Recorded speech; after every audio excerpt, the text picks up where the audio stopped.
There's something wrong with the house on Birchwood Lane.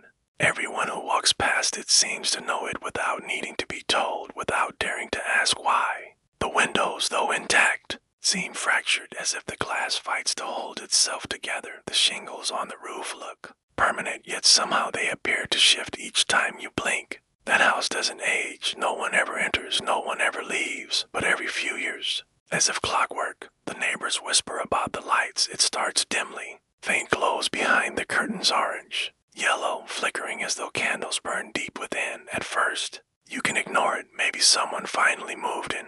Of course, people are always looking for quiet places, right? But then the light shifts. It moves, slowly at first, casting long shadows over the yard. It's as though it knows. What happens next makes everyone lock their doors. The lights brighten. The flicker becomes fevered, erratic. Shadows from inside stretch impossibly large, sweeping across the curtains, the lawn, shapes that shouldn't move, shapes that shouldn't exist. On the night Ellie Freeman finally stepped inside, the rumor swirled harder than ever. Her friends had dared her, promised her cash, rewards as teenagers do when faced with old town myths. Ellie laughed it off. She wasn't interested in ghost stories. She wanted proof. Paranormal investigation classes she'd taken online made her feel bold, confident, maybe even smug. She chose Saturday night, and no one thought she'd actually do it. She arrived alone, carrying only a flashlight. Before her stood the house, silent, dark. For a moment, she hesitated, the kind of hesitation that feels natural, instinctive, kind your body gives before touching something sharp or falling from a height. But Ellie didn't listen. She approached the porch, reached for the heavy handle on the front door, and pushed it open. The flashlight died the moment she crossed the threshold. Inside, the scent was overwhelming, something metallic, something wet,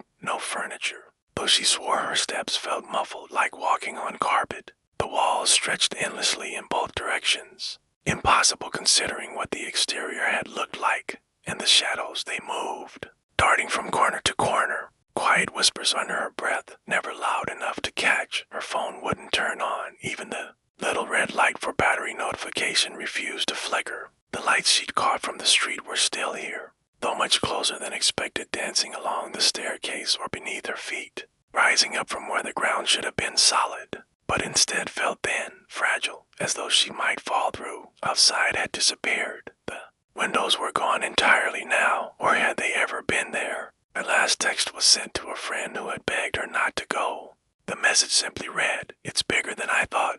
I think there's something upstairs. It's glowing, it's..." They found her phone 2 weeks later alone in the yard beneath the biggest window of Birchwood Lane, but not her body, not a single trace of Ellie herself. Nothing but a house with lights that flicker, just enough to keep the neighbors' doors locked tight.